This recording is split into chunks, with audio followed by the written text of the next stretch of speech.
Hi, Jerry Mona with BoaterInput. In a previous video, I shared some of the leading theories for why new boat sales have been on the decline.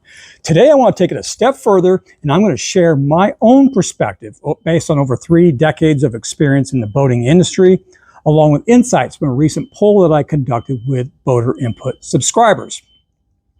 Now, while I'll share my thoughts, I really want to hear from you. Do you agree with my assessment? And more importantly, what do you think the boating industry should do to make boat ownership more appealing and attainable? Or do you believe alternatives like boat clubs and rentals are the way forward? Stick with me and let's find out. Let's start by stepping back and looking at the bigger picture. New boat sales in the U.S. have been trending downward for decades, with the exception of a short bump during the pandemic. So why does this matter? Well, when there are fewer new boats sold, it doesn't just affect manufacturers. It impacts all of us who own or are thinking about owning a boat. Lower sales means less investment and innovation, fewer service centers to keep our boats running, and higher prices across the board since companies have to spread their costs over fewer units. So this isn't just an industry problem, it's a challenge that affects boaters, current and future alike. To better understand the causes of this long-term decline, I recently conducted a poll with subscribers to my BoaterInput newsletter. And by the way, if you'd like to take part in future polls and potentially earn gift cards, you can subscribe to my newsletter for free and by checking out the link in the video description. Now, we had 174 individuals participate in this survey, and of them, 88% were current boat owners, while 12% were either lapsed owners or people who have never owned a boat. And by the way, a big thank you to everyone who took time to share their thoughts. Your feedback was incredibly valuable and helped paint a clear picture of boater sentiments. So, what did we learn? Let's take a look at the results. In the poll, I simply asked 2 questions. Which of the following are the main reasons why you might not buy a boat or would deter you from purchasing another one? And they could check up to 3 items. And that was followed by, and which one factor is the main reason for not buying a boat now or would most deter you from buying another? Now let's take a look at the results. This chart shows the top 10 reasons for not buying a boat. The blue bar represents the reasons for not buying a boat, and response could check up to 3 of these items. And the red bar represents the one main reason why someone would be hesitant to buy a boat or another boat. Now, there are some other options too, but I'm only showing you the top 10 reasons on this chart. Not surprisingly, the cost of boat ownership was by far the biggest factor for not buying a boat. About half said that it was their primary reason for either not buying a boat or would deter them from buying another. And as many are aware, the price of new boats has increased dramatically over the past decade or two. So why is that? Well, there were a few reasons for this. As sales decrease, companies, especially those traded publicly, often will raise their prices to offset the lower volume. Another factor is that boat builders are really largely assemblers, and while they may design their boats and build the hulls, much of the content comes from outside vendors. This often includes things like the upholstery, hardware, bimini tops, electronics and gauges, and so on, and especially the engine. As each of these vendors increase their prices, this increase gets passed along to the consumer, plus an additional markup to provide a reasonable return on the manufacturer's investment. So all these increases really add up. And increases in the cost of engines is also a big reason for the rise in boat prices. The engines often account for roughly half of the total price for a new boat, and building engines is very capital intensive. And what I mean by that is there is a high fixed cost for things like tooling and R&D, in addition to things like the buildings, salaries, and things of that nature. My first job, full-time job in the marine industry was with Mercury, and as part of my job, I was involved in pricing decisions. And so when we developed a family of engines, say 75 and 90 horsepower family, we would look at the fixed cost and then estimate how many units we think we could sell to figure out how much of the fixed cost we could allocate to each unit, something we called factory absorption. Now, as the total number of units we think we can sell decreases, the amount of fixed costs we need to allocate to each unit increases. So as sales go down, prices go up. The second key reason why someone would be hesitant to buy a boat is for age or health reasons. This pertains primarily to current boat owners as opposed to people who are considering buying their first boat. In essence, this is about the current boaters timing out. When I first joined the marine industry back in 1991, the average age of a boat owner was around 43 years old or so. Now it's between 55 and 60, just slightly younger than me. To put it bluntly, many boaters are dying off and there's not enough young blood coming in to replace them, which is a huge concern to the marine industry and helps explain why sales are declining. Another key factor that is suppressing boat sales is other financial priorities. This includes things like paying off student loans, buying a home, or purchasing a new vehicle. And those who buy a boat are almost always homeowners. But when I published my first video on the various theories for why the industry is declining, Dr. Tom Damrick, he was a former president of the National Marine Manufacturers Association, informed me that the average age of first-time home buyers has increased from 28 to 38 years old over the past 30 years. And this delay in reaching key life milestones, such as buying a home or even getting married, means that the purchase of discretionary items like boats will inevitably be pushed back. Time is another important factor for boating's decline, and I believe it's perhaps understated here because it often interacts with other factors such as the cost of boat ownership, which I will explain shortly.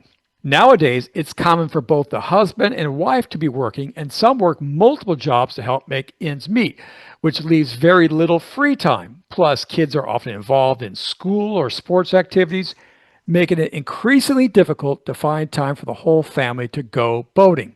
And from my prior research, I've noted that most people feel that they would need to use their boat 10 to 20 times per year to justify owning one. If you have a busy schedule, or say you live in a place like Michigan with a fairly short summer, then 10 to 20 outings per year might be hard to come by. And then the last item I want to point out is the maintenance/hassle of boating. Now, many find that owning a boat can be a bit of work, which is not ideal since the whole point of owning a boat is relaxation and enjoyment.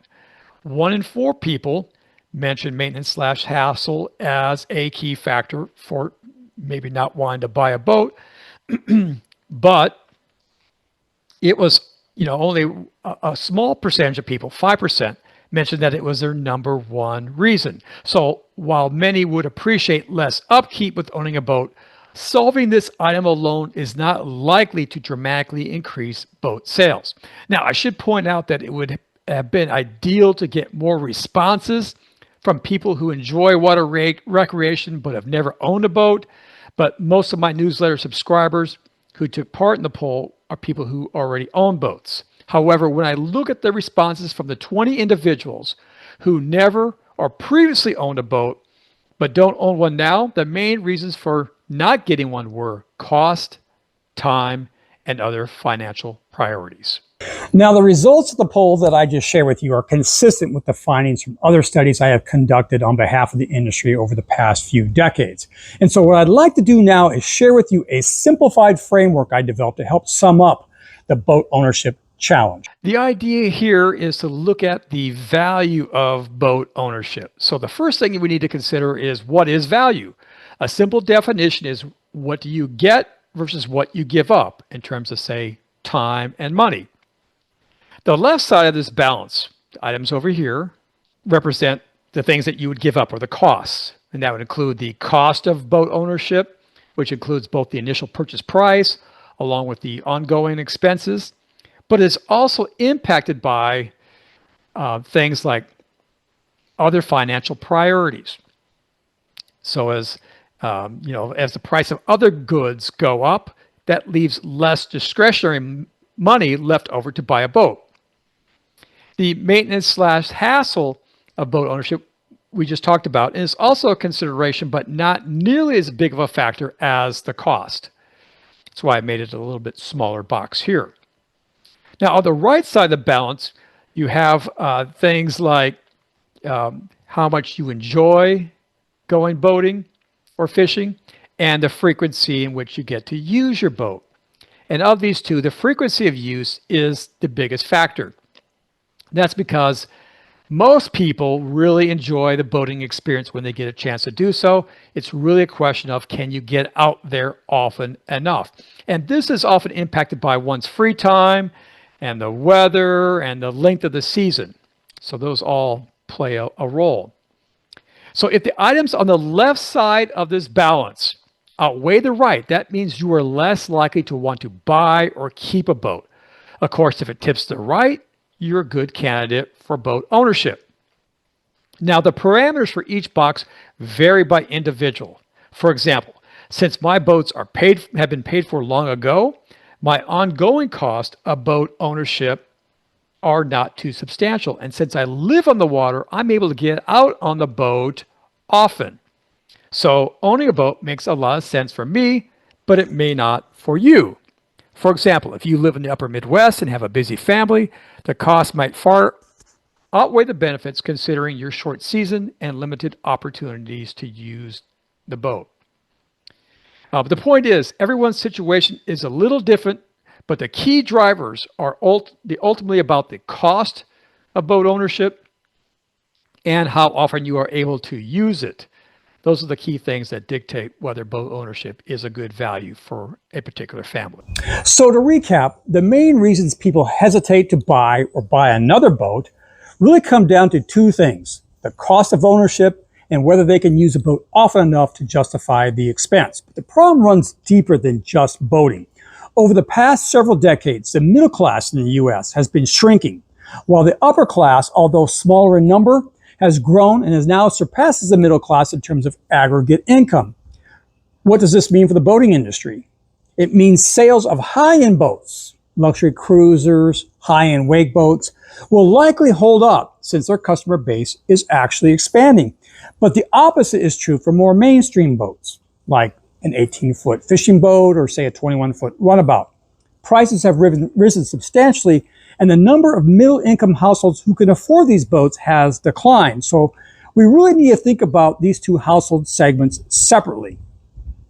Now, the obvious answer is to say manufacturers should lower their prices. And to be fair, some brands have tried this. Boats like the Tracker Classic, the Bayliner Element, Sea-Doo Spark, and more recently the Sea-Doo Switch series were all designed as lower frills, more affordable options targeting younger and or less affluent buyers. And while they've sold a fair number of units, I don't know how profitable these products have been or whether they're sustainable solutions long term. The truth is, boat builders are largely assemblers, and they're facing higher costs from a wide range of suppliers, especially engine manufacturers. That makes it nearly impossible to lower prices across the board and still remain viable. And for now, buying used is an option, but as new boat sales continue to fall, there will be fewer late model used boats entering the market. And with more buyers chasing those used boats, prices will be driven up even further. The reality is this: unless the industry finds a creative and truly innovative breakthrough to deliver more affordable boats, ownership may simply become impractical for a growing number of families. That's the challenge we face, and it's one the industry cannot ignore.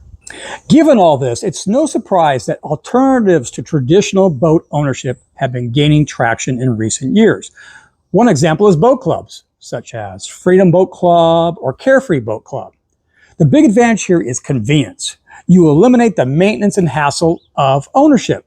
You simply reserve a boat, show up, and then head out.